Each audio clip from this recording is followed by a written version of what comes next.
Chers Ivoiriens, chers Africains, citoyens du monde, bonjour.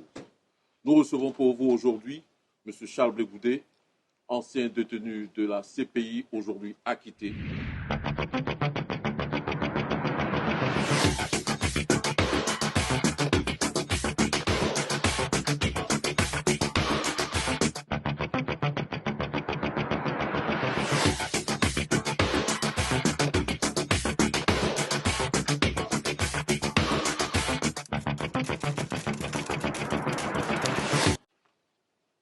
Bonjour, M. Charles Blé Goudé.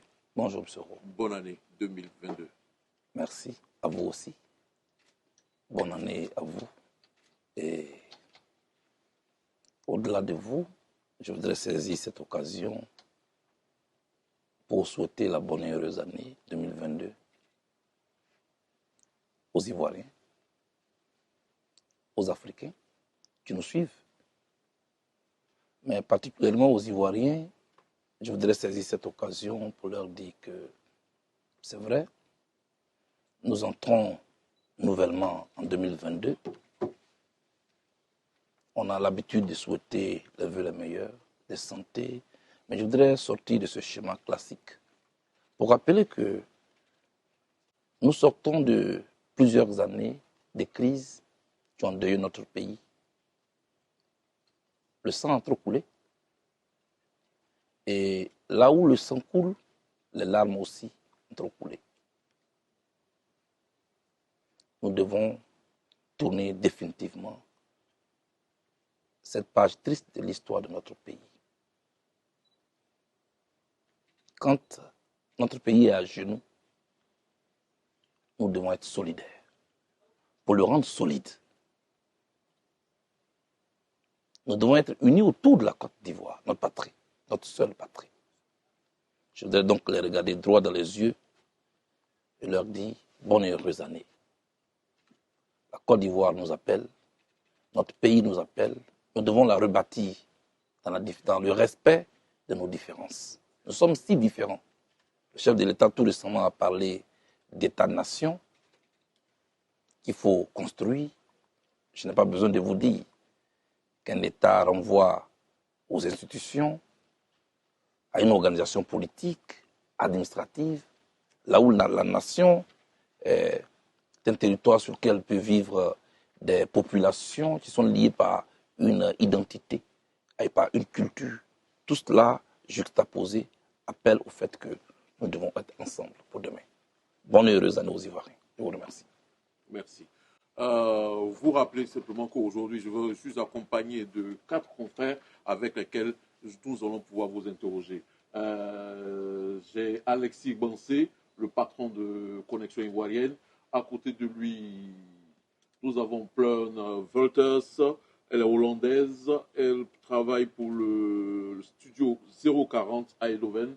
Marie-Paul Babli de Ziana TV et Guillaume Vergès, patron de People Actu, biographe de Magic System et anciennement conseiller en communication de Alpha Blondie, la reggae star ivoirienne. Directement, nous allons commencer par Alexis Bansé. Alexis, l'honneur est à toi. Bonjour, merci, cher confrère Jean-Paul Oro. Monsieur le ministre, je suis aussi de ma part les vœux les meilleurs, comme c'est en début d'année. Je pense que c'est la moindre des choses de vous présenter les vœux. Merci. On a entendu vos vœux. À mon niveau, je vais rentrer directement dans le vif du sujet. Le thème sur lequel je vais tenter de tirer quelques mots de vous, même tirer des réponses de vous, concerne le processus de paix et le dialogue politique engagé depuis très peu en Côte d'Ivoire, je pense quelques semaines. Et quand on regarde, je pense qu'il y a plusieurs sujets qui sont plus ou moins abordés au niveau du processus de paix et de dialogue politique. Il y a la question des exilés, il y a la question de la commission électorale indépendante, il y a la question des prisonniers. Mais avant de commencer, ce qui nous a un peu frappé, c'est que le COGEP n'était pas présent à cette rencontre. Quelle est votre réaction? Merci. Merci. Je suis content de vous retrouver. Merci. Il faut d'abord souligner qu'il est bon de saluer l'initiative. Je veux parler de l'initiative du dialogue politique. Si un dialogue politique a été convoqué, c'est qu'il y avait une nécessité. Et la denrée que la Côte d'Ivoire recherche aujourd'hui et dont elle a besoin après tant d'années de crise, c'est que ses filles et fils s'asseyent autour d'une même table pour poser une diagnostic. Pour qu'il y ait donc un dialogue politique, il faut créer le cadre, il faut une méthode, il faut des acteurs et il faut un contenu à ce dialogue-là. En parlant du COJEP et de son absence, on rentre dans le cadre des acteurs. Vous m'interrogez aujourd'hui à partir de la haie. Moi, je ne suis pas un fonctionnaire international qui a été affecté ici. Je suis Charles Blé-Goudé et à l'issue de la crise à cause de laquelle donc, certains Ivoiriens sont allés en exil, d'autres ont été emprisonnés en Côte d'Ivoire et 2 citoyens ivoiriens, dont le président Laurent Gbagbo et moi-même, nous avons été transférés ici à La Haye pour faire l'objet d'un procès. Parce que nous sommes considérés comme des acteurs majeurs de la crise ivoirienne. Parlant de moi, si j'ai fait partie du problème, parce que c'est pour cela qu'on m'a envoyé ici, est-ce qu'on n'a pas besoin de faire Harvard pour accepter et comprendre que celui qui a fait partie du problème doit faire partie de la solution? Et si la table ronde ou le dialogue, selon comme vous l'appelez, a pour objectif de trouver une solution à la crise qui a endeuillé la Côte d'Ivoire, vous voyez donc que ma table est vide, ma chaise est vide. C'est moi le président du COJEP. Donc nous devons être présents. Mais pour cela, je pense que, Monsieur Bansé, je lance encore cet appel. Je dois être autour de cette table. Parce que j'ai fait partie du problème et je dois faire partie de la solution. Merci. Ok, ça c'était concernant le COJEP. Vous estimez que vous devez faire partie de cette table? Je n'estime pas. Non, c'est ce que vous dites. La logique estime que je sois là. Oui, il y a la logique, qui est votre logique. Mais pas forcément la logique du pouvoir en passe à Abidjan. Donc, ma question concernait l'éventualité que jusqu'au bout, vous ne soyez pas associés à ce dialogue politique. Allez-vous accepter, allez-vous endosser en tant que structure politique, en tant que parti politique dans le projet, les résolutions ou les décisions qui sortiraient de ce processus? Oui, quand on fait l'inventaire des conséquences de la crise ivoirienne, je ne ferai pas de mon absence un problème. Ma personne est trop petite pour que, parce que je ne suis pas là, je remette en cause les résolutions. Le plus important, c'est que ces résolutions prennent en compte le vécu des Ivoiriens. C'est que ces résolutions participent à sortir la Côte d'Ivoire de l'ornière. Parce que les grandes nations sont celles qui ont su tirer les leçons, les enseignements, mais tous les enseignements des crises qui les ont secouées. Pourvu que ceux qui vont se réunir autour de cette table-là aient conscience de ce qui est attendu par les Ivoiriens. Parce qu'il faut mettre les Ivoiriens au centre de ce débat-là. J'espère simplement que ce n'est pas encore une autre occasion de partage de pouvoir. J'espère que ce n'est pas simplement une autre occasion de partage de postes ministériels et de DG. Parce que c'est à cela qu'on nous a donné l'occasion d'observer. La Côte d'Ivoire n'est pas à son premier dialogue. Cette fois-ci, il faut qu'on ne nous donne pas du réchauffé. Vous avez bien dit, le 5e. Donc, pourvu que les problèmes ivoiriens soient pris en compte, moi, je suis pour que la paix arrive en Côte d'Ivoire et ma personne ne doit pas poser un problème. Mais est-ce que vous y croyez vraiment qu'à l'issue de ce dialogue politique-là, quelque chose de bon pourrait en sortir? Parce que vous partez déjà sur la base que vous estimez être un élément de la solution. Mais puisque vous n'y êtes pas, donc la solution ne sera pas la solution idoine aujourd'hui aux questions ou à la problématique de la réconciliation ivoirienne et du processus de paix en Côte d'Ivoire. Monsieur Oro, ce que nous avons fait au niveau du COJEP, pour montrer notre amour pour la patrie, et de ce que nous aussi, nous espérons de ce dialogue, nous n'avons pas voulu faire de notre absence un problème. C'est pourquoi, depuis un moment, vous voyez le COJEP et ses responsables en tournée pour rencontrer les autres partis politiques et les autres mouvements de la société civile qui y ont été invités pour partager avec eux notre vision et nos attentes de cette rencontre politique, de ce dialogue politique. Donc, il ne s'agit pas d'y croire ou de ne pas y croire. Il faut faire en sorte d'y participer directement ou indirectement pour que les propositions soient prises en compte. Ainsi donc, les acteurs qui ont été invités, nous les rencontrons et nous partageons avec eux notre vision. Nous avons construit un document que nous sommes en train de remettre aux autres acteurs. Sans langue de bois, est-ce que vous ne vivez pas ça comme un acte de mépris ou une injustice, le fait que vous ne soyez pas invité à ce dialogue politique? Sans langue de bois. Oui, je vis ça comme un mépris et je vis ça comme une tentative de banalisation et de marginalisation. Or, la marginalisation et la banalisation ont été toujours à la base des crises que la Côte d'Ivoire connaît. Il faut tirer les leçons de notre crise. Il faut avoir le courage de regarder dans le miroir et dans le rétroviseur de l'histoire récente de notre pays. Ceux qu'on estime être à la base de la crise, c'est eux qui sont en conflit. Il faut donc les réunir autour de la table. C'est vraiment simple que ça. Mais entre mon vœu et le vœu de ceux qui organisent ce dialogue politique, il y a un hiatus. Maintenant, je dois mettre au-dessus de moi, ma frustration, l'intérêt de la Côte d'Ivoire et des Ivoiriens. C'est pourquoi j'ai demandé et j'ai donné des instructions fermes à la direction du COGEP de concevoir un document contenant nos propositions et la vision que nous avons de cette Côte d'Ivoire post-crise. Voilà ce que je vais vous dire, monsieur. Ma dernière question, avant de passer la parole aux choses aux confrères qui sont ici avec nous, concerne les différents échanges qui ont eu lieu ces dernières semaines entre le RHDP, les deux principaux partis du mouvement politique en Côte d'Ivoire, le RHDP et puis la coalition, le FPI, l'ancien FPI, le PPACI, et puis le PDCI et RDA, concernant les poursuites éventuelles sur les événements de 2020. Ce n'est pas une façon de donner raison aux Ivoiriens qui disent que mais ces gars, on les connaît, ils vont se réunir encore, ils vont faire n'importe quoi, on sait, ça va coucher encore d'une souris. Le départ n'est pas faussé, selon vous? Je dois dire que je suis inquiet, sans langue de bois. Pourquoi je suis inquiet? Pendant qu'on appelle au dialogue politique, le procureur de la République sort et il lance quasiment des menaces à mots couverts aux différents partis et organisations qui ont lancé la désobéissance civile qui a entraîné près d'une centaine de morts. Comment vous jugez ça? Je pense que c'est de tout cela qu'il va s'agir au cours du dialogue politique.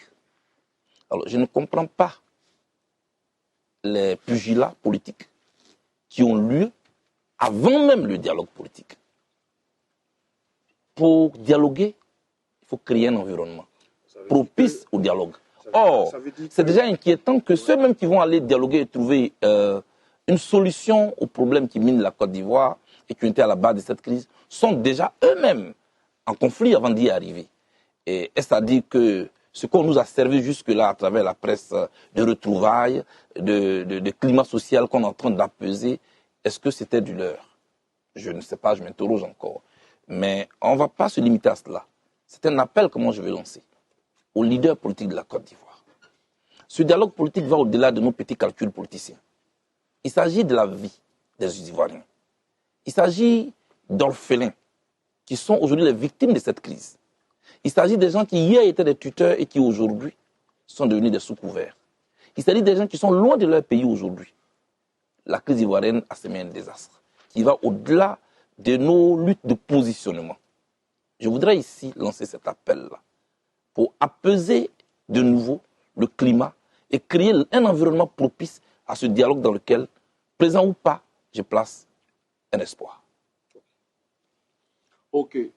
Ça va. C'est bon? Ok, bon, merci. Tu vas laisser ta place à Madame Pleun Wolters de Studio 040 Eindhoven, please. Yes. Rappelez à nos téléspectateurs, ou du moins notez à nos téléspectateurs que Madame Pleun Wolters va interroger M. Charles Blegoudé en anglais. Yes. So my first question is, what is your situation right now? Thank you. As everybody knows, I've been acquitted. I mean, definitely, since the 21st of March of 2020, 21st. Now, since that day, I was expecting to go back home, but still I'm here. And then every Tuesday and every Friday, I have to go to the headquarters of the IUCC and signal them and then show myself, just to tell them I'm here. So every day, twice a week, I have to go to the ICC for that. So yet I've not gone back home while I was expecting that. I'm here at The Hague. I don't have the right to go out of The Hague. For me to travel, I have to ask for permission to the ICC administration. Otherwise, I'm not allowed to go there. Yeah, and are there other things you cannot do right now? First, I cannot go out of The Hague. Second, I have to show myself to the headquarters of the ICC twice a week, Tuesday and Friday. I cannot travel, and as you can know, I cannot go back home because I don't have my passport yet. This is my situation. Yeah, and for what reason you have no passport yet? I cannot tell. As a citizen, this is my right to have a passport, and I made the request. All the documents that are requested have been given to that administration here at the embassy of my country in The Hague here. I went there since July of last year, but this is now 7 months that I'm waiting for my passport. The government of the country said, through the spokesman of the government, that there's no problem for me to have my passport to be delivered. But the reality is that, the fact is that I'm waiting and I don't have my passport yet. And the president of my country, I mean the former president with whom I was here in jail at Schwenningen, is now back home. And all the ministers of the same government which I was part of, they all are back. And the only figures that is now outside of the country, here precisely at The Hague, is Charles Blegude. So then I'm waiting. And what do you think is behind all this? I can tell. I can't tell. I can't make any comment of that. But I'm leaving this as an injustice, and it's not fair to me.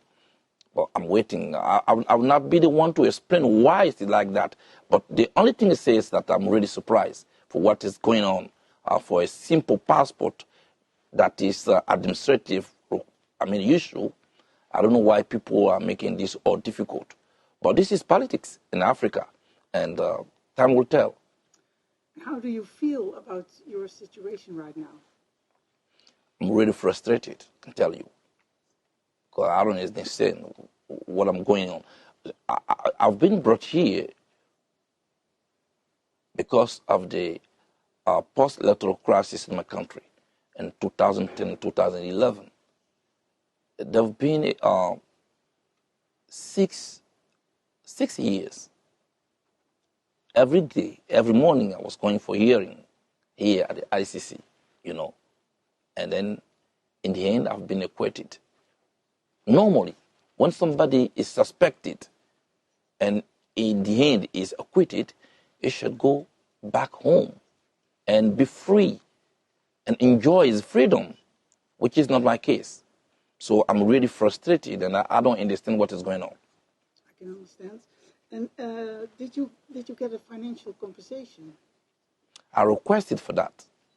I requested for this compensation, not only financial, but also moral, because I think that I've been a victim of some prejudice, some huge prejudice. A lot of years, many years of my life, I've been taken. I've been away from my children. They didn't grow up in my presence. I don't know if they know how to say mom or dad, but the fact is that I'm very far from them. I didn't take part of their education. And my image also has been spoiled worldwide. I've been brought like a criminal. And after 6 and 7 years, the result is I am innocent. I am acquitted. For that, I requested for ICC a moral and financial compensation. The 13th of December last year, the hearing took place. Now we're waiting for the result, the decision of the court. When is it going to happen? We don't know. Here you have to wait. You have to be patient. We are patient here. But anyway, one day it will happen. Yeah. What do you think should happen now? What should happen now is for all the organizations of human rights to do something in my favor so that they can prevent people from my country, I mean the government, not to break the law and allow me to go back home because I'm a free man. This is what I'm expecting now. Because ICC, I think, is the highest jurisdiction. And then these jurisdictions set me free. Why cannot I go back home? This is bizarre. So this is what I'm expecting. Thank you. Finish? Yes. Thank you. Thank you very much. Thank you. Yeah. Thank you, Fleur. Ok. Voilà. Maintenant, nous allons passer à ma consoeur Babli Marie-Paul de Ziana TV. Merci. Merci de prendre place. Merci. Monsieur le ministre, ravi de vous retrouver. Permettez-moi de boire un peu. Vous avez le droit. Et heureuse année à vous. Merci. Heureuse Merci année. Marie-Paul. Voilà. Merci Je suis quand Marie-Paul. même ravi de voir que vous avez quand même une bonne forme Merci pour Marie-Paul. votre situation. Merci Les Marie-Paul. lunettes, Et les lunettes, c'est pour le style. Non. Non, effectivement, à cause des lumières, Oui. j'ai du mal. Et vous voyez, quand Oui. c'est horrible. C'est pour ça que je les mets. D'accord. C'est tout. Vous êtes Merci excusé. beaucoup. Veuillez m'excuser. Merci beaucoup, monsieur Oro. Alors, monsieur le ministre, c'est vrai que la consoeur a posé des questions, donc c'était en anglais. Effectivement, permettez-moi de relancer un peu cette question qui intrigue pas mal d'Africains. Tout le monde est rentré en Côte d'Ivoire, sauf Charles Bégoudet, et vous dites vous ne savez pas pourquoi. Je pense qu'il y a eu une interview de M. Bakongo qui a quand même donné une piste et qui a dit on ne peut pas permettre à Charles Bégoudet de rentrer comme ça. Vous croyez que vous effrayez le gouvernement ivoirien? C'est pour ça qu'on vous laisse ici, honnêtement. Je veux préciser que M. Bakongo, qui est conseiller politique Oui, du président de la République, a ajouté qu'on ne sait pas d'où un coup peut venir. Donc on préfère vous laisser ici. Je crois que vous avez quand même une bribe de réponse. Le coup peut venir soit de vos anciens adversaires, soit de vos anciens partenaires et alliés. Alors là, merci. Je me trouve face à plusieurs réponses. Avant le ministre Bakongo, la première réponse que j'avais eue était celle donnée par le porte-parole du gouvernement, qui avait dit qu'il n'y avait aucun obstacle à l'obtention de mon passeport et à mon retour, sauf que ce passeport est dans le circuit. Et moi, j'attendais juste à la fin du circuit pour que le passeport me tombe entre les mains, que le ministre Bakongo vienne dire autre chose. Là où on a dit que j'étais un citoyen ordinaire qui devait attendre son passeport, maintenant, il y a des inquiétudes, selon ce que le ministre Bakongo a dit, parce que j'aurais des ennemis qui pourraient à tout moment me faire du mal. Mais c'est cela la vie. C'est cela la vie. Moi, vous ne trouverez pas dans un pays un seul individu, même dans votre propre famille biologique, quelqu'un qui ne vous en veut pas. Même entre camarades au lycée, à l'université, sur votre lieu de travail, partout, vous avez toujours quelqu'un qui peut vous en vouloir du mal. C'est pourquoi l'État existe, pour assurer la sécurité des citoyens. M. Bakongo lui-même, sans vouloir entrer dans la polémique, parce que je ne veux pas du tout lever une polémique autour de mon passeport et de mon retour, parce que vous ne l'avez pas depuis 7 ans. Parce que moi, j'ai quitté la Côte d'Ivoire sous fond de crise. Je vais rentrer par la voie de la paix et pour la paix. Donc je ne veux pas faire de polémiques. Mais, monsieur le maire de Koumassi, il vient de faire un déguerpissement. Ils sont des centaines, voire des milliers, qui sont mécontents de lui. Est-ce que pour cela, on peut lui dire que lui doit être hors de la Côte d'Ivoire, vu qu'il y a aussi des gens qui ne sont pas contents de lui? C'est pas, je pense que non, c'est pas peut-être ce qu'il voulait dire. Ils sont certainement en train de prendre des précautions et c'est normal. Et je suis content que lui, au moins, reconnaisse que je ne suis pas un citoyen lambda. C'est ça que je retiens. Et qu'il n'y a pas d'obstacle à mon passeport. Je préfère retenir ce qui est positif. Il n'y a pas d'obstacle à mon passeport et que le gouvernement de mon pays est en train de prendre les dispositions pour que je puisse rentrer dans mon pays. Et sur ce passeport, moi, je ne voulais plus parler de ce passeport-là. Parce que pour moi, c'est une honte pour mon pays. Ça n'honore pas mon pays. Qu'un document administratif comme un passeport fasse l'objet d'interviews, de déclarations. Et tous ceux à qui je demande me disent, Monsieur Roux, c'est le chef de l'État qui doit trancher. Tous ceux que j'ai au téléphone, au niveau des autorités ivoiriennes, me disent, c'est le chef de l'État qui doit trancher. C'est une décision qui revient exclusivement au président de la République. Parce que moi, je fais la différence entre l'obtention de mon passeport et mon retour en Côte d'Ivoire. Apparemment, les deux sont liés. Oui, mais l'obtention de mon passeport est un droit. Et c'est un document administratif auquel j'ai droit. Je n'ai jamais été déchu de ma nationalité ivoirienne. Donc j'ai droit à un passeport. Même si je ne peux pas me déplacer pour aller en Côte d'Ivoire, je peux au moins me déplacer pour aller dans le monde entier. Parce que je suis libre. Alors, maintenant mon retour, c'est vrai que l'article 22 de notre Constitution dit qu'aucun Ivoirien ne doit être contraint à l'exil. Mais je pense que des raisons politiques existent. Et ça, je peux le comprendre. Je ne fuirai pas la réalité. Et mon retour doit être discuté avec les autorités de mon pays. Cela, je le conçois. Mais c'est pour le passeport que je ne comprends pas. Je voudrais ici demander au chef de l'État de faire en sorte qu'on tourne définitivement la page de la crise comme lui-même il le souhaite. Parce que mon maintien ici à La Haye fait partie des stigmates de la crise. J'ai des amis, j'ai des parents, j'ai des partisans, j'ai des connaissances qui souffrent de mon absence en Côte d'Ivoire.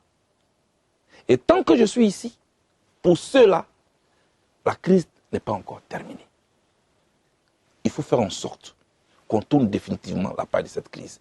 Et moi, je suis preneur pour jouer ma partition quant au processus de réconciliation en cours dans mon pays. Pour le reste, ce sont des calculs politiciens qui se discutent toujours. Merci. Très bien. Vous dites dans vos propos rapidement, je suis libre. Pourtant, tout à l'heure, j'ai cru entendre que vous devez toujours continuer à les signer à la CPI. Et ça, ce ne sont pas des signes de liberté. Premièrement, votre parti n'est pas adjoint au processus de paix. Vous êtes bloqué ici. Je pense que par ricochet, vous devez comprendre que soit vous dérangez, soit on ne veut plus de vous en Côte d'Ivoire. Oui, entre je suis libre, que vous devez comprendre comme un principe de liberté. Oui. C'est-à-dire que je suis venu, j'ai fait l'objet d'un procès relativement à une crise et mon acquittement a été prononcé d'abord en première instance, ensuite en appel. Et cette décision, elle a été prononcée par le président de la Chambre d'appel, qui plus est le président de la Cour pénale internationale, doublement. Donc, c'est cela que je veux dire quand je dis je suis libre. Maintenant, il y a des obstacles que vous venez de souligner. Mais cela n'est pas mon fait à moi. Je pense qu'il y a trop de calculs politiciens autour de ma personne. Je suis entre le marteau et l'enclume. Qui est le marteau? Qui est le marteau? Voilà. En tout cas, moi, je constate simplement que je suis entre le marteau et l'enclume. Voilà. Des gens de qui, par exemple, de qui je suis en droit d'attendre un soutien ferme, sont les premiers à me lancer les pierres. C'est tout à fait normal que l'adversaire récupère cela et en fasse son chou gras. Nous avons défendu une cause. Et je pense avoir joué mon rôle jusque le 31 mars 2021, où nous avons été acquittés. Mais beaucoup de calculs politiciens se font autour de ma personne. Je peux? Je suis à vous. Très bien. En parlant de calculs politiciens,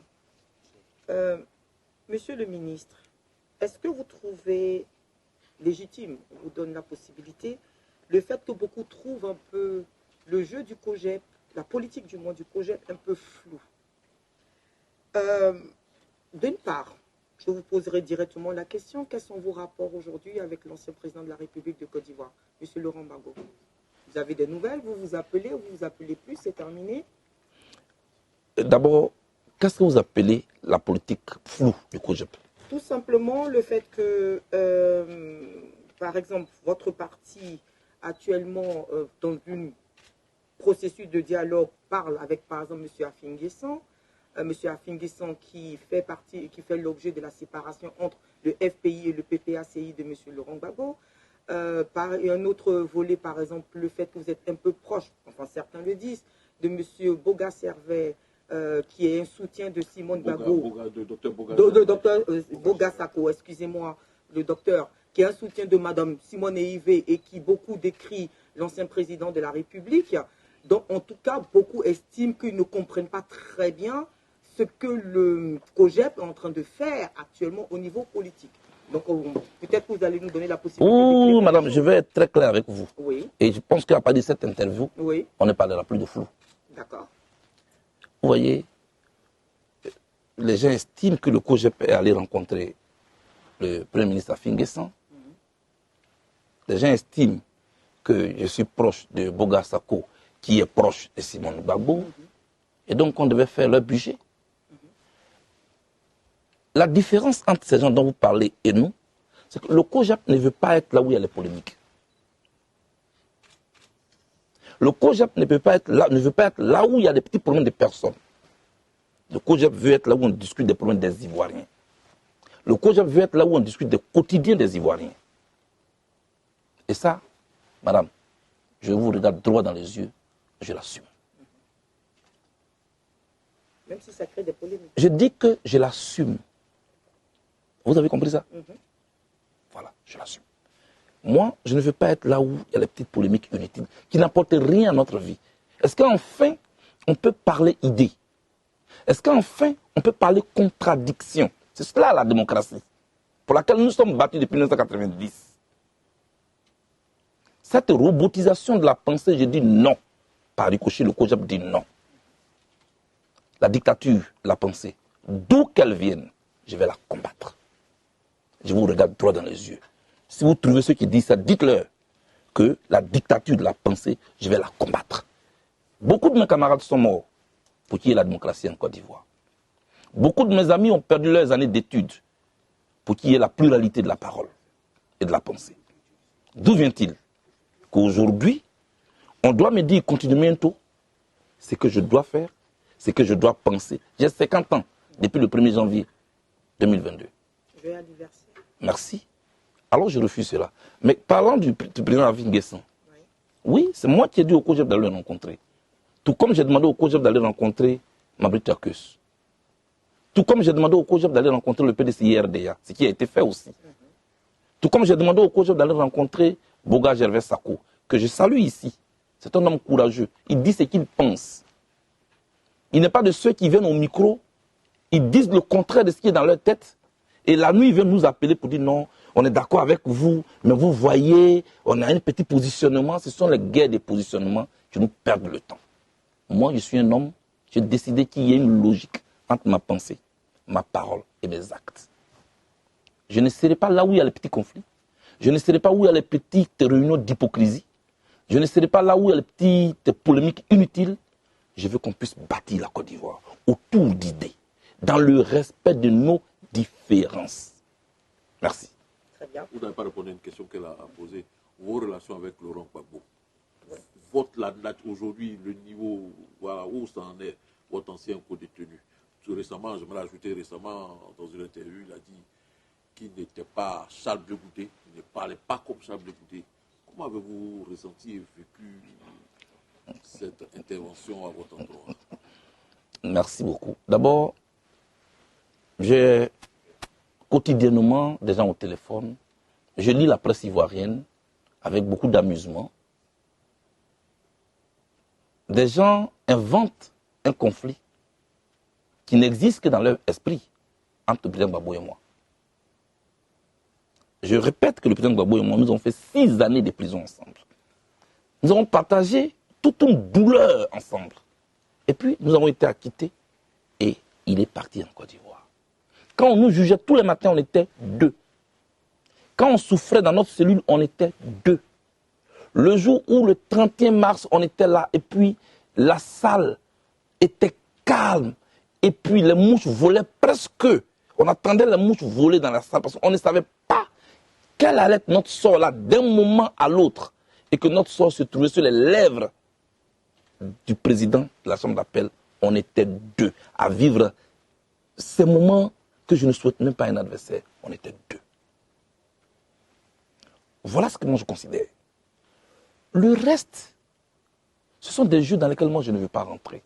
Maintenant, quand le président Laurent Gbagbo dit qu'il n'est pas moi, M. Oro, est-ce que c'est faux? Monsieur, non, laissez-moi, vous avez posé une question. Monsieur Koudou Laurent Gbagbo dit que lui, il n'est pas Monsieur Charles Blé Goudé. Au niveau du patronyme, d'abord, est-ce que c'est faux? Il dit, je suis un ancien chef d'État. Est-ce que c'est faux? Il dit, je ne parle pas comme M. Charles Blé Goudé. Dès l'instant où il n'est pas moi, il ne peut pas parler comme moi. Même Michel Gbagbo, qui est son fils, n'est pas lui. Donc arrêtons de chercher les polémiques là où ça n'existait pas. J'ai entendu des gens dire, oui, le président Gbagbo l'a renié, il a désavoué. Paul dit, je ne m'appelle pas Pierre. Mais il n'y a pas de polémique. Mais ce que je n'accepte pas, c'est la comparaison que l'on veut faire exister entre un monsieur comme Laurent Gbagbo et moi. Non, je ne veux pas de cette comparaison. Elle ne peut pas exister. Quand le président Laurent Gbagbo faisait la politique, j'étais encore élève au lycée classique d'Abidjan. Il a une expérience que je n'ai pas. Il a des responsabilités que je n'ai pas. Maintenant, dans le fond du débat, où on dit que j'ai demandé pardon, pour moi, le pardon, il est divin. Qu'on le demande ou qu'on l'accorde, il est divin. Et vu la situation de mon pays, je pense qu'il y a des mots qui peuvent apaiser même l'adversaire. Quand on veut parler de réconciliation, il y a un environnement propice qu'il faut créer. Et c'est pourquoi, au sortir du 31 mars, lorsque nous sommes acquittés, au lieu de jubiler, comme si j'avais remporté une Coupe du Monde, j'estime que mon pays est encore en crise. Je l'ai fait en âme et conscience. Je ne l'ai pas fait pour quelqu'un, ni au nom de quelqu'un. Je l'ai fait pour moi-même. Et chaque fois que j'aurai l'occasion, je dirai à toutes ces victimes ivoiriennes, de la crise ivoirienne, qu'elles soient des victimes pro-Ouattara, des victimes pro-Gbagbo, mais ce sont des Ivoiriens qui sont morts au nom de la politique. Il y en a qui n'ont même rien à voir avec la politique. Maintenant, qui les a tués? C'est ça le débat à la justice ici. Moi, j'ai demandé pardon. Ça ne veut pas dire que j'ai tué quelqu'un. Et, M. Oro, je suis quelqu'un qui assume ses propos. Mais je ne veux pas du tout qu'on mette des polémiques inutiles entre le président Laurent Gbagbo et moi. Madame Babli, vous avez 2 minutes si vous avez d'autres questions. Deux autres. Une première, rapidement. Une première, c'est-à-dire en fait en ce qui concerne, on revient un peu sur le processus d'indemnisation que vous avez demandé. Vous savez que quasiment ça n'a jamais été accordé au sein de la CPI. Pourquoi avoir voulu tenter quand même cette procédure? Et excusez-moi, pour une juriste comme moi, le fait que vous ayez pris cette tribune pour parler de préjudice moral, on ne comprenait pas très bien en fait le lien entre ce que vous demandiez, votre plaidoyer à la CPI, et le fait que vous demandiez une indemnisation qui peut vous être accordée dans la mesure où vous avez été libéré après 6 ans de captivité. Donc on avait plus l'impression que vous faisiez un plaidoyer politique que juste juridique. Et je pense que les juges aussi ont été un peu déstabilisés. Est-ce que vous pouvez nous éclairer un peu dessus? À mon avantage, si les juges ont été déstabilisés, mais ce que je voulais dire, c'est qu'à la CPI, oui, on parle politique. D'abord, ça, il faut que vous le sachiez. À la CPI, on parle politique. C'est la politique qui m'a envoyé à la CPI.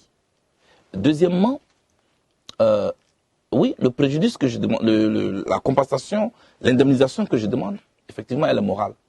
Et elle est morale, elle va entraîner une compensation financière. C'est comme un romancier qui exprime sa passion en écrivant des livres. Son objectif premier, ce n'est pas d'avoir de l'argent, c'est de raconter l'histoire, d'exprimer sa passion, de vivre sa passion pour la littérature. Conséquemment, sa pensée est vendue sur papier et cela lui rapporte de l'argent. Oui, j'ai demandé une compensation morale à la CPI et puis, conséquemment, j'ai demandé une compensation financière. Mais je n'ai pas tenté. C'est mon droit. La loi me donne le droit à demander une compensation, une indemnisation, si j'estime être victime d'un préjudice.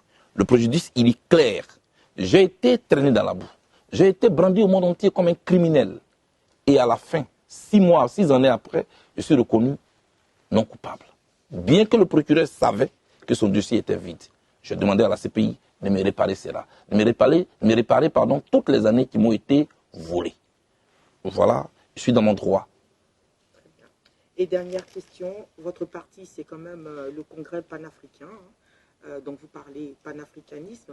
Que ressentez-vous quand vous voyez un monsieur comme Éric Zemmour se rendre en Côte d'Ivoire avec toutes les idées qu'il prône, un peu racistes, comme on le dit, se rendre dans votre pays? Est-ce que, en tant que panafricain, en tant qu'Africain, tout ça ne vous inquiète pas pour l'avenir de votre continent?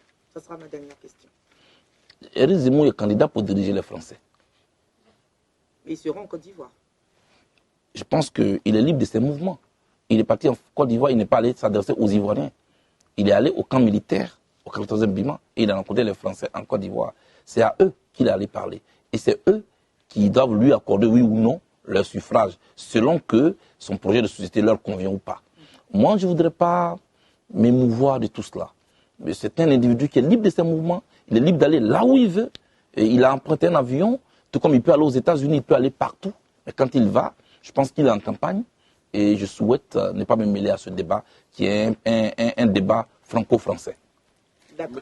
Merci. Merci beaucoup. Madame Babli. Très bien, au revoir. Merci. Voilà, nous avons accueilli mon confrère Guillaume Vergès. Voilà, dans le fauteuil. Guillaume Vergès que vous connaissez naturellement. Tout à fait, tout à fait. Interrogé plusieurs fois. Comme je disais, Guillaume Vergès, patron de People Actu. Actu People, voilà, actupeople.net et biographe de Magic System, du groupe Magic System et anciennement conseiller en communication d'Alpha Blondy. Guillaume Vergès, M. Charles Bécoudet, à vous. En tout cas, merci de nous recevoir sur votre plateau. Monsieur le Président, Nouvelle Année pour Merci. le nouvel an. Merci. À ce propos, qu'est-ce qu'on pourrait vous souhaiter pour la nouvelle année? Mon retour en Côte d'Ivoire et mon passeport. C'est votre vœu le plus ardent.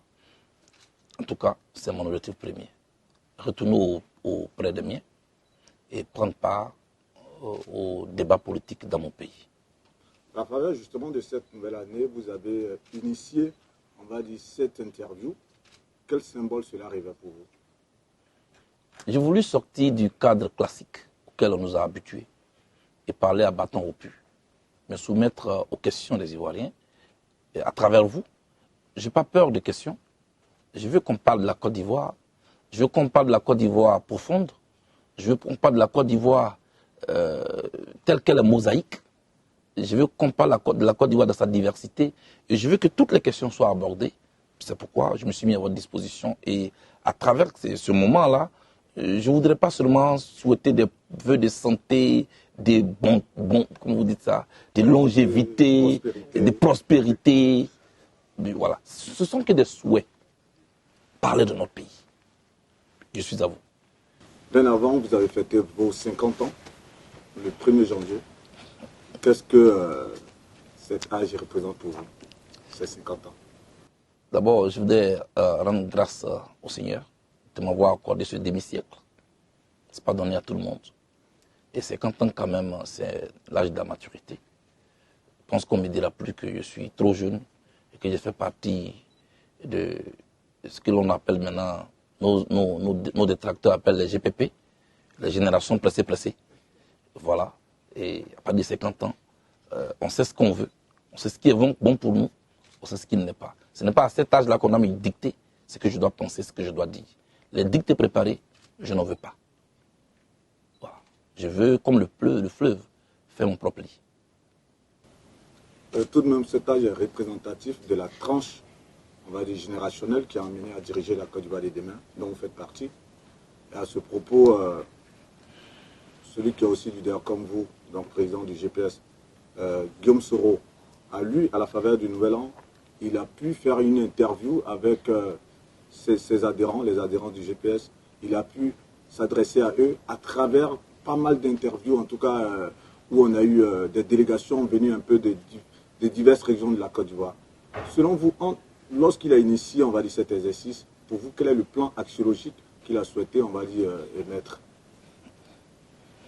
D'abord, moi, je refuse de commenter la stratégie politique d'un acteur politique. C'est un choix qu'il a fait. C'est un choix de communication qu'il a fait. C'est son axe de communication à lui, selon le besoin de son parti et selon ses objectifs du moment. Je pense que sa cellule de communication en tirera, je veux dire, les conséquences. Et ils vont évaluer les résultats de ce que cela a rapporté. Moi, j'ai décidé de parler aux Ivoiriens à travers des journalistes qui sont des témoins de ce qui se déroule en Côte d'Ivoire et qui m'interrogent selon ce qu'ils attendent dans la rue et pas des partisans qui viennent devant moi pour me dire ce que j'ai envie d'entendre. Oui, c'est vrai qu'on va parler de ça et on en parle déjà depuis quand même une bonne demi-heure.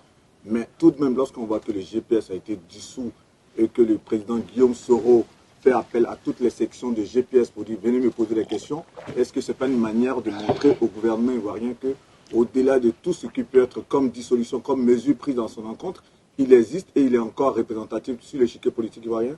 Ce n'est pas le message qu'il est en train de... Certainement, certainement. C'est ce que je dis, c'est son objectif à lui. Un message politique, on lui donne une trajectoire par rapport à la cible qu'on veut atteindre. En agissant ici, en choisissant ce canal de communication, en ce moment précis, là où il est à l'extérieur, Guillaume Soro avait certainement un message à passer. Mais je ne peux pas lire dans sa tête. Vous vous appelez? Non. Vous ne vous appelez pas depuis qu'il vous a rendu visite? Non. Même pas un de ses collaborateurs? Qu'est-ce qui se passe? C'est gâté en vous? Non. Moi, je pense que la situation que Guillaume vit n'est pas une situation aussi facile. Et c'est ce que c'est que vivre dans la clandestinité. Je l'ai vécu à plusieurs reprises. Et puis moi-même, j'étais au Ghana où j'étais vraiment poursuivi pendant longtemps. Donc je sais que dans cette position où en même temps on doit se cacher, en même temps défendre ses points de vue publiquement, je n'aime pas être là où il y a le conflit. Quand je suis sorti. Vous avez profondément au fond de vous, est-ce que vous avez envie de parler aujourd'hui à Soro Guillaume? Quand l'occasion se présentera un jour, on se parlera. Pour le moment, moi, je veux mon passeport, moi, je veux rentrer en Côte d'Ivoire. Je parlais de conflit, si vous permettez, vu que c'est moi qui suis là-bas. Je vous prends au mot. Tout à l'heure, lorsque vous répondiez à la conserve, vous avez dit, je ne veux pas m'intéresser, on va dire, à des clans où on passe le temps à régler des problèmes. Vous voulez parler de quel clan? Non, j'ai simplement dit, parce qu'elle m'a dit que le COJEP allait rencontrer le président Affi N'Guessan, président du Front populaire ivoirien. Le COJEP aurait donc ainsi tourné le dos au président Laurent Gbagbo et que c'est mal apprécié.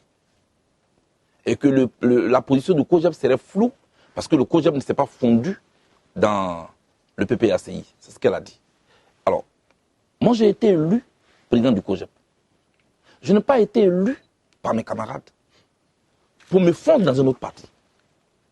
Ça, on l'entend bien. Moi, je respecte les efforts de mes amis.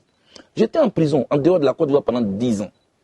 Et des jeunes gens, qui pour la plupart ne travaillent même pas, qui sont recherchés, ils se battent, ils maintiennent le COJEP en vie, ils me soutiennent pendant que je suis en prison. Malgré toute la campagne de communication contre moi, ils sont restés à mes côtés.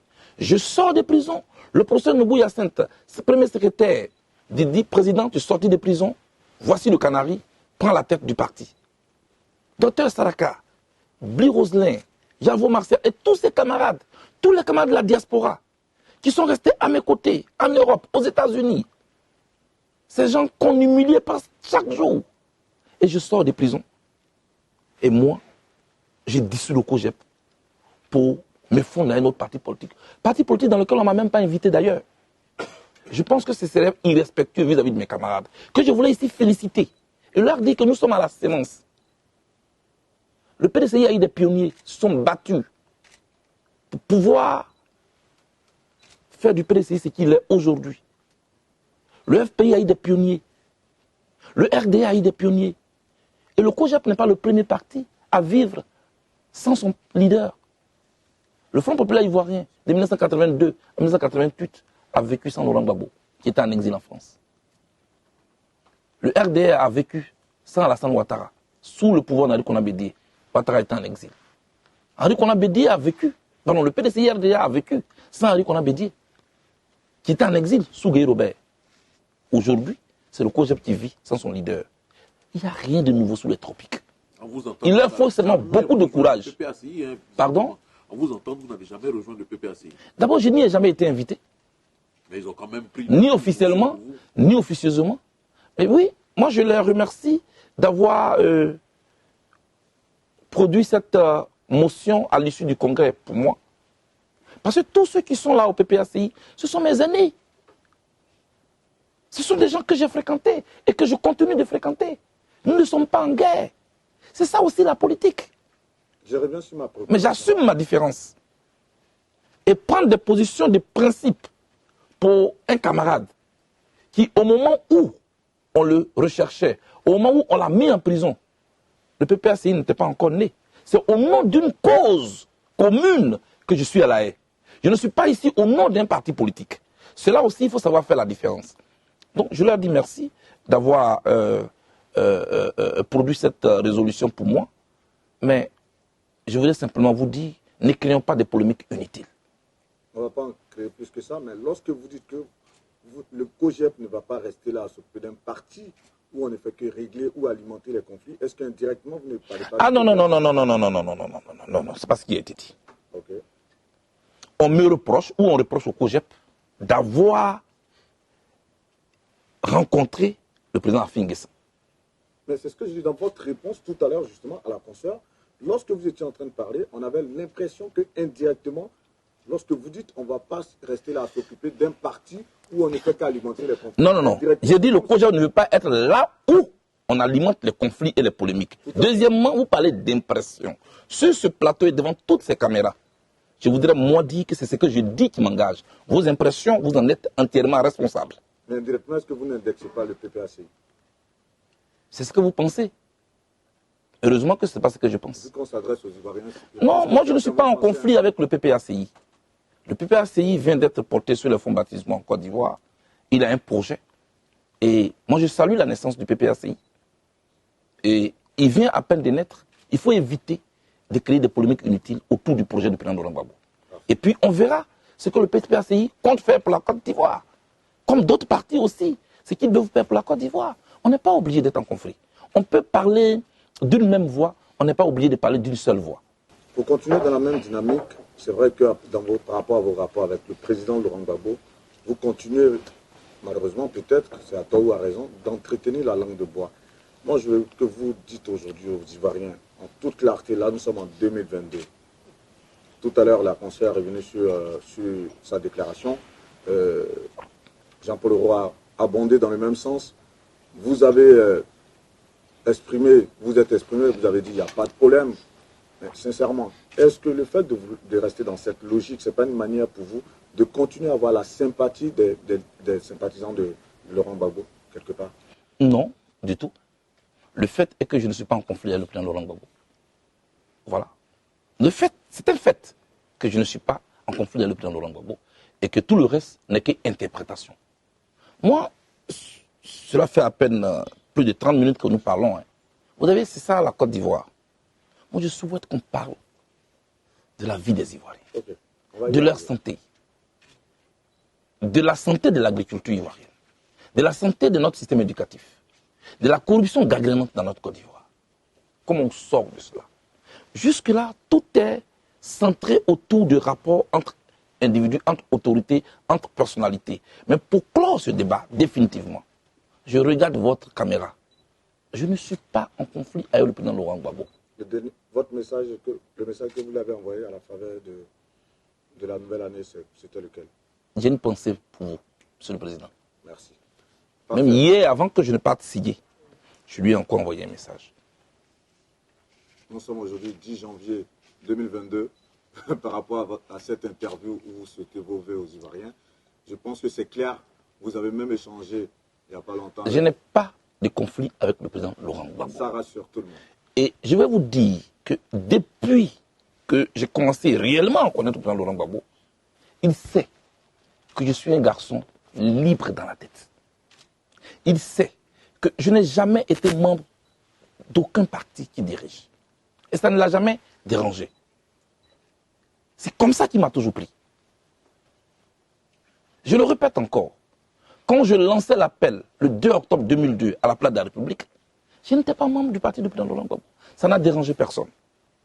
Quand les chats ont envahi la résidence du président Laurent Gbagbo, que j'ai lancé un appel, ça n'a dérangé personne. Quand j'étais le bleu boudé qui fait la caravane de la paix et que je tournais partout, je n'étais pas membre du parti du président Laurent Gbagbo. Ça ne dérangeait pas personne. D'où vient-il aujourd'hui qu'on veut conditionner ma fidélité au président Laurent Gbagbo à l'appartenance à son parti politique? Non. Les temps ont évolué. Je suis président d'un parti politique qu'on appelle le Congrès panafricain pour la justice et l'égalité des peuples, COJEP. Cela ne fait pas de moi quelqu'un qui est en conflit avec le président Laurent Gbagbo. J'ai 50 ans. Vous comprenez ça? Et ce n'est pas à cet âge-là qu'on cherche des conflits inutiles. À cet âge-là, on cherche à construire. Je veux faire partie de la solution. S'il vous plaît, ne jetez pas le feu sur l'huile pour rien. Ou ne jetez pas l'huile, pardon, ne jetez pas, voilà, vous avez même fait, ne jetez pas l'huile sur le feu. S'il vous plaît, ne jetez pas l'huile sur le feu. Sur cette thématique, on va pouvoir avancer tout de même. Vous avez un message à porter aux Ivoiriens, vous avez une vision à développer. Mais bien avant, je vais m'intéresser aux indemnités que vous demandez à la CPI. On a eu dit en son temps que le président Charles Blé Goutte était propriétaire des stations d'essence en Côte d'Ivoire, de nombreux immeubles. Aujourd'hui, quelques années après, 10 ans après, il est désargenté au point où, après avoir été jugé par la CPI, il demande de l'argent, c'est ça? Où sont passés, on va dire, la manne que vous avez pu avoir de tous vos investissements dans les stations d'essence, si ces stations ont pu exister, parce que c'est ce qui a été raconté quand même. Merci. Voilà. Monsieur Vergès, vous avez parlé d'immeubles. Un immeuble, ce n'est pas de la glace. Ce n'est pas la neige. Donc ça ne peut pas fondre. Donc ça existe quelque part. En Côte d'Ivoire, où je ne suis plus, il y a maintenant 10 ans. On m'a qualifié de milliardaire. Les milliards, on ne les transporte pas dans des brouettes. C'est dans une banque. Les institutions bancaires en Côte d'Ivoire, aujourd'hui, sont sous le contrôle du régime actuel. Les stations d'essence, ce n'est pas non plus des bonbons qui vont être la paix et finie. Ça existe quelque part. 10 ans que je suis en dehors de la Côte d'Ivoire. Je veux qu'on vienne me confondre avec ces stations d'essence, avec ces immeubles, avec ces comptes en banque. Monsieur Vergès, la réalité est que j'ai été victime d'une communication, d'une campagne de communication. La preuve, lorsque j'arrive à la CPI enquête. Et elle trouve que je suis indigent. C'est pourquoi c'est elle qui payait les honoraires de mes avocats. Après la CPI, la commission de sanctions de l'ONU est venue me rencontrer ici, en prison, pour me féliciter n'avoir pas enfreint à leurs sanctions, qui m'interdisaient d'avoir un compte. Ils ont fouillé partout. Ils ont découvert que je n'avais pas de compte. Alors, ceux qui tiennent ces propos, je crois qu'ils ont eu l'occasion pendant 10 ans d'avoir le contraire de ce qu'ils affirmaient. Non, je ne suis pas un homme qui cherche à avoir des milliards. Je veux être riche de mes valeurs. La vie n'est pas que argent. Non. Ce succès qu'on lie forcément, cette réussite qu'on lie forcément au matériel n'est pas ma vision. Et je saisis cette occasion pour vous dire ça. Pour moi, il y a d'autres valeurs qui peuvent faire qu'un homme peut exister. Et c'est cette Côte d'Ivoire-là que moi je veux construire demain. Cette Côte d'Ivoire des valeurs, où ce n'est pas celui qui possède qui a le respect. Ce n'est pas celui qui possède le matériel qui a le respect. C'est celui qui a la connaissance aussi, qui peut transmettre aux autres. Ça aussi, c'est une valeur que moi je respecte. Pour développer cette vision, il faut que vous portez candidat tout de même pour les élections présidentielles en Côte d'Ivoire. Même si vous êtes encore à La Haye, est-ce que 2025, le président Charles Blé Boudet sera candidat du COJEP aux élections présidentielles en Côte d'Ivoire? D'abord, ça, ce sont des chiffres. 2025, 2020. La vie nous réserve tellement de surprises. Est-ce que vous serez candidat? J'ai dit, la vie nous réserve tellement de surprises que moi, je ne veux pas entrer dans ces histoires de 2020, 2021, par-ci, par-là. Ce que je puis vous dire, je veux être parmi les dirigeants de mon pays. Et un jour, je me porterai candidat à la tête de la Côte d'Ivoire. Je ne l'ai jamais caché. On pense me complexer en me disant, mais pourquoi il le dit? Mais parce que c'est ce que je pense. Mais parce que c'est ce que je veux être. Voilà. Moi, je vais être chef d'État de mon pays un jour, pas autre chose. Et je me bats pour ça. Et je travaille avec une équipe pour ça. Pour travailler contre la corruption. Dire aux gens qu'il faut respecter la chose publique. Que la corruption n'est pas la norme. Faire en sorte que l'éducation civique contienne le fait qu'on enseigne à nos enfants, depuis le primaire, que la corruption n'est pas une bonne chose, elle est à combattre. Quand ils vont grandir avec, nous allons trouver un pays où il n'y a plus de corruption. Je vais diriger un pays qui ne dit pas seulement qu'il est le premier pays producteur du pétrole dans le monde. Pardon, qui est le premier pays producteur du cacao dans le monde. Alors que les paysans eux-mêmes qui produisent du cacao n'ont pas de toit, meurent dans la misère. Et que ces paysans, depuis des années, travaillent avec la daba et la machette. Là où dans les années 60, nous on était au même niveau de sous-développement que la Chine. À ce propos, justement, Que la même Chine qui aujourd'hui a mécanisé son agriculture. ça fait partie Au point, oui, mais bien sûr, au point même qu'aujourd'hui, oui. Moi je salue cela. Okay. Mais faisons le point. Est-ce que vous le savez? La Côte d'Ivoire est le deuxième pays importateur de riz en Afrique. La Côte d'Ivoire est le cinquième pays importateur de riz dans le monde. Nous avons l'eau. Nous avons un sol fertile. Nous avons une végétation variée des 4 points cardinaux de la Côte d'Ivoire. Nous avons une pluviométrie qui est enviée. Nous importons du riz. Nous consommons en moyenne 2 700 000 tonnes de riz au niveau national par an. Nous produisons seulement 1 200 000. La différence, les 1,5 million, c'est importé d'où? De la Chine. Mais ce n'est pas Dieu qui a transformé la Chine.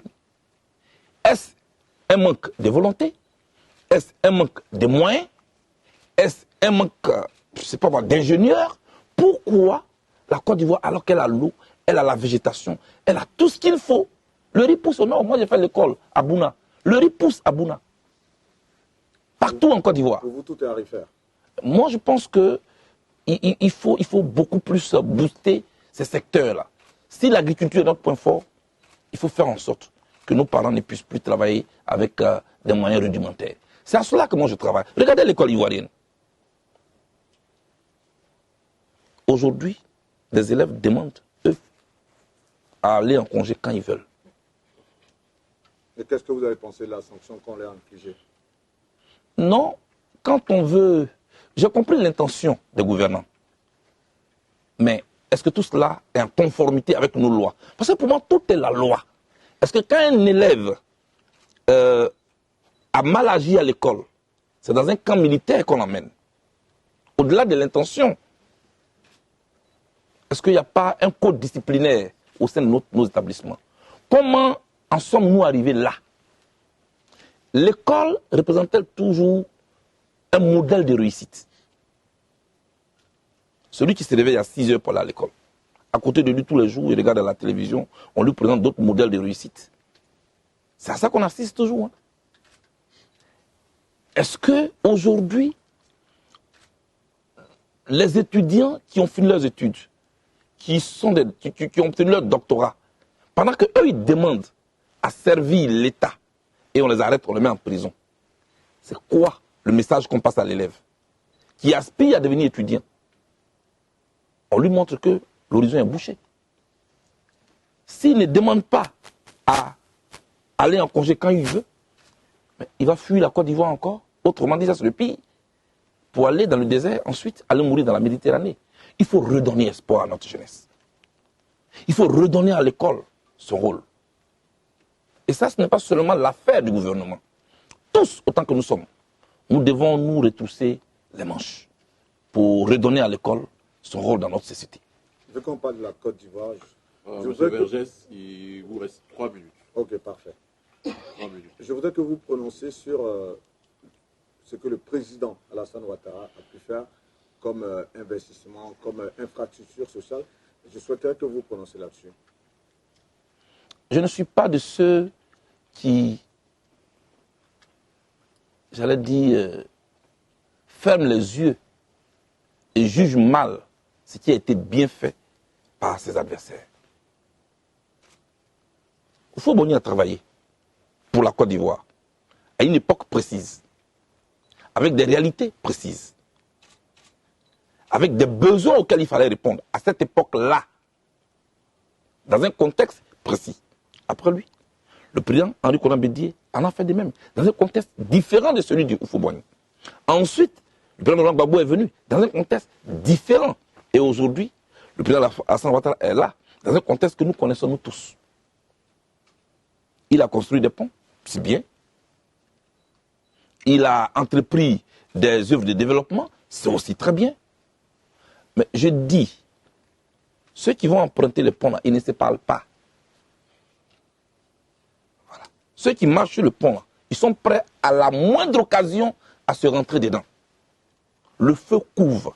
Pourvu que deux individus, deux citoyens, un problème banal dans une communauté est une altercation, ça tourne à des affrontements intercommunautaires. Le feu couvre pour régler de tels problèmes que nous transportons, que nous vivons depuis des années et que nous faisons semblant de fuir. Pour régler ces problèmes, il faut beaucoup de courage. Il faut beaucoup de dépassement. Il faut beaucoup d'auteur d'esprit. Et tout cela va au-delà de nos petits calculs politiciens. Donc, cher ami, au-delà de ça, le président Ouattara a libéré des prisonniers. Il a assuré le retour du président Laurent Gbagbo. Il a libéré la première dame Simone Gbagbo. Certains camarades sont quittés au Ghana. Ils sont rentrés en Côte d'Ivoire. C'est bon, je salue cela. Mais il peut faire mieux. Il peut faire plus. Il peut faire plus. Et c'est lui qui, en ce moment, est le chef de l'État de Côte d'Ivoire, de tous les Ivoiriens. On a parlé de la Côte d'Ivoire d'Houphouët-Boigny. Ça ne veut pas dire que c'est Houphouët-Boigny qui a accouché la Côte d'Ivoire. Le faire plus, c'est quoi? C'est vous donnez votre passeport, vous faire entrer en Côte d'Ivoire? Non, ce n'est pas de moi qu'il s'agit. C'est de qui alors? Il s'agit des Ivoiriens. Je disais qu'on a parlé de la Côte d'Ivoire de Houphouët-Boigny. Ensuite, de la Côte d'Ivoire d'Henri Konan Bédié. Après, de la Côte d'Ivoire de Laurent Gbagbo. Aujourd'hui, on parle de la Côte d'Ivoire d'Alassane Ouattara. Cela veut dire que c'est lui qui a la responsabilité de conduire le navire ivoire. Alors, vous me demandez qu'est-ce qu'il peut faire de plus? Monsieur Euro, l'élection en Côte d'Ivoire, vous savez que l'élection tue plus que le sida. L'élection tue plus que le coronavirus. Il faut régler les questions électorales. Donner à la Côte d'Ivoire une commission électorale véritablement indépendante, au sein de laquelle les partis politiques et leurs représentants n'ont qu'un droit de regard, donc d'observation. Parce que moi, je ne comprends pas du tout comment les autres ne comprennent pas qu'on ne peut pas confier l'organisation d'une élection à des groupements politiques qui eux-mêmes sont en compétition. Ça donnera le même résultat. Quelqu'un a dit, la vraie folie, c'est d'agir toujours de la même manière et espérer des résultats différents. Okay. Monsieur Vergès, moi je suis de l'Africa Sport d'Abidjan. Vous êtes à SEC. Moi, je supporte l'Africa. Ah, d'accord. Bon, nous deux, nous sommes de l'Africa Sport d'Abidjan. Et vous? Je suis Africa Sport. Bon, nous sommes de l'Africa Sport d'Abidjan et nous jouons contre la SEC d'Abidjan. Et la SEC d'Abidjan, l'arbitre du match est de la SEC d'Abidjan. L'arbitre de touche est Africa Sport d'Abidjan. Mais ce match ne va jamais finir. C'est exactement ce qu'on nous demande en Côte d'Ivoire. Que des représentants des partis politiques et des candidats viennent là et organisent les élections. Alors qu'ils représentent les candidats pour que ceux-ci gagnent. Il faut changer cette manière de voir. Il faut proposer un autre schéma aux Ivoiriens. M. Oro, ça, le président Ouattara est capable de le faire. Avant de partir, il peut nous léguer une commission électorale véritablement indépendante. C'est tout à son honneur. Avant de partir, il peut nous laisser une Côte d'Ivoire réconciliée. Merci. Ok, dernière question et une réponse courte, s'il vous plaît. Bah, ma dernière question va porter sur la sortie récente de Tikenja, où il parle de gouvernement 20 ans. Vous aviez fait en son temps une publication lorsque vous parliez du club du G20, pour dire, vous qui avez tous été condamnés à des peines de 20 ans, que ce soit vous, l'ex-première dame Simone Gbagbo, le président Laurent Gbagbo et autres. Aujourd'hui, Tikenja, on va dire, en bouche de la même trompette, en parlant de gouvernement 20 ans. Quel commentaire? Oh, mais écoutez, M. Vergès, Tikenja, il est artiste, musicien, et son genre musical, qui est le reggae, est un genre musical de combat. On se rappelle Bob Marley, je ne sais pas vous l'appeler, on s'appelle Lucky Dubé. Donc, ce qu'il estime être un mal de la société ivoirienne, c'est ce qu'il dénonce. Il est dans son rôle. Tout comme hier, il avait aussi dénoncé d'autres faits qu'il estimait être injustes. Donc, je n'ai aucun commentaire à faire, mais bon, il est dans son rôle. Et c'est ça le rôle des artistes. Et nous devons laisser les artistes s'exprimer, pour ou contre nous. C'est leur rôle, ils ne sont pas des politiciens. Merci, Monsieur le Président, de nous avoir vous allez pour l'instant garder le siège. Et j'ai vu mes confrères derrière en train de s'agiter, je crois. On va prendre deux questions rapidement, les regrouper, et vous allez répondre aussi de rapidement, façon brève pour qu'on puisse finir cette entrevue. Je suis à vous. Alexis Bansé. Oui, M. Oro. Jean-Paul, merci. J'ai une question, il y avait une question qui était très simple. Un peu fort. Pas compliqué à répondre. On a parlé du PPACI, vos relations avec M. Langabo ont été évoquées durant tout le temps. Il y a quand même un petit truc qui m'a fait tiquer, c'est que le secrétaire général actuel du PPACI, le tout premier secrétaire d'ailleurs, est l'un de vos anciens camarades de lutte, l'un de vos anciens camarades de génération. Je voudrais savoir quelles sont vos relations avec M. Kamara Pikas. Parfait. On a des très bons rapports.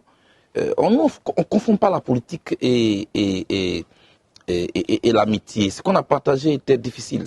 Moi, je n'ai pas connu Pikas autour d'une bière. Je l'ai connu dans la prison. Je l'ai connu dans la douleur. Et je salue d'ailleurs sa nomination au poste de secrétaire général du PPACI. Et je lui souhaite bon vent. Au moins, j'ai un interlocuteur que je connais. C'est au moins mieux pour moi. Madame Babli.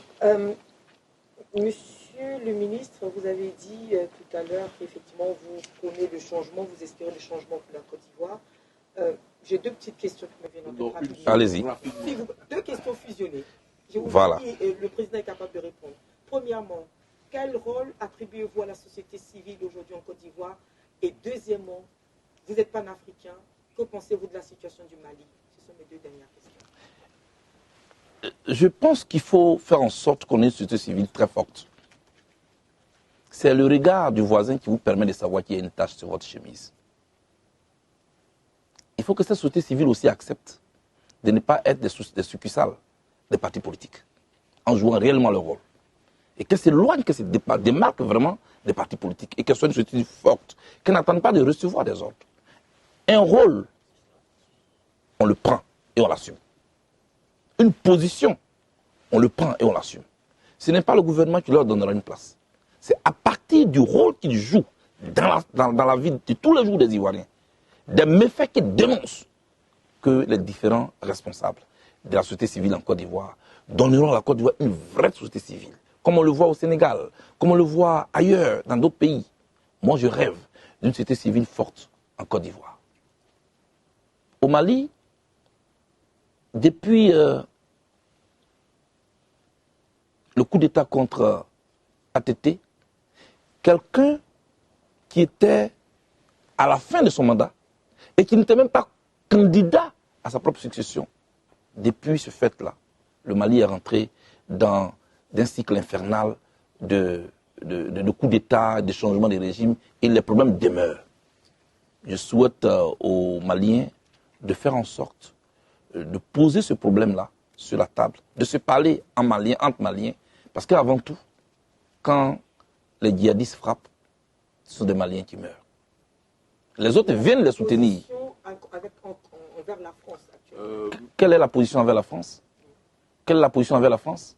Actuellement, il y a une forme de résistance. On demande aussi à la France de lâcher un peu la bride au Mali. Tout simplement. Oui, je suis encore loin des réalités maliennes. Je peux lire, mais je ne sais pas réellement ce qui se vit au Mali. Et je ne veux pas donner des réponses approximatives. Mais les peuples ont toujours aspiré à être libres. Hein. Et je pense qu'il y a un vent qui s'ouvre en Afrique. Mais tout cela peut se faire sans violence. Moi, il faut tout faire pour que le Mali regagne sa stabilité. Parce que c'est un pays voisin. Vous voyez, aujourd'hui, le djihadisme est aux portes de la Côte d'Ivoire presque. Parce que le Mali, c'est la porte de la Côte d'Ivoire. Le Burkina, c'est la porte de la Côte d'Ivoire. Tout récemment, au Bénin, aussi, des militaires sont tombés. Tout cela par les actes des djihadistes. Je pense que le problème va au-delà du Mali. C'est un problème d'abord sous-régional qu'il faut traiter réellement en acceptant de dire à nos dirigeants d'arrêter de jouer les bébés au dos. La CEDEAO n'est-elle pas capable de constituer une véritable force? Parce qu'on ne peut pas vouloir une chose et son contraire. Nous voulons être indépendants, mais dès qu'il y a un problème, on a le regard tourné vers les autres. La main qui donne est la main qui ordonne, malheureusement. Il faut que nous fassions une introspection pour ne pas chercher le bonheur ailleurs et savoir que nous-mêmes, nous sommes capables de nous sortir des difficultés. C'est seulement à ce prix-là que notre parole comptera dans le concert des nations. Je vais me permettre, par rapport aux Zouglous, un petit mot rapidement. Et qu'est-ce que ça vous fait de voir un genre musical que vous avez vu naître aller à l'assaut d'une salle prestigieuse comme le Sofitel? Parce qu'on a vu Magic System là-bas, Yodé, Siro là-bas. Aujourd'hui, c'est les patrons. Non, mais nous sommes partis de Yopougon, nous sommes partis de Koumassi, nous sommes partis d'Abobo, nous sommes partis des Trèches-Villes de Batanicro. Aujourd'hui, nous sommes au Sofitel, nous sommes à l'Élysée, nous sommes au Zénith. Je pense que je suis fier des Zouglous. Je voudrais dire à tous les Zouglous qu'on nous avait minimisés, mais cela, au lieu de nous décourager, nous a plutôt motivés. Je les encourage à produire davantage et à produire des beaux tests comme ils ont eu l'habitude de faire. Et moi, je suis fier. Moi, je mène mon combat là où je peux. Et je pense qu'ils savent et on se comprend. Zouglou réussit toujours. Merci pour cette petite séquence publicitaire gratos. Voilà. Merci, cher confrère. Merci, M. Charles Blegoudé. Nous sommes au terme de notre entrevue aujourd'hui. Et quel est votre mot de fin? Mon mot de fin, c'est notre pays a des potentialités. Nous avons un sous-sol riche. Nous avons un sol fertile. Nous avons des ingénieurs. Nous avons des médecins. Nous avons des intellectuels.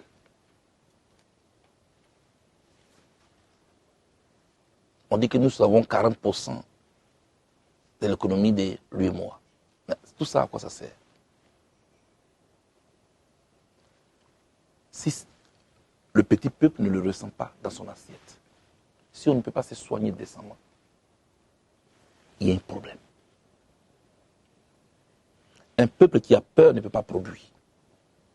Un peuple divisé ne peut pas produire et ne peut pas compter. Unissons-nous autour de la Côte d'Ivoire. Acceptons de bâtir la Côte d'Ivoire dans le respect de nos différences. Nous tous, nous ne serons jamais RHDP. Nous tous, nous ne serons jamais PDCI. Nous tous, nous ne serons jamais PPACI. Nous tous, nous ne serons jamais COGEP. Et j'en passe. Mais chaque Ivoirien a sa manière d'aimer la Côte d'Ivoire.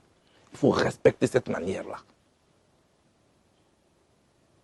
Monsieur Oro, pour finir, la démocratie, certes, c'est la majorité qui gouverne.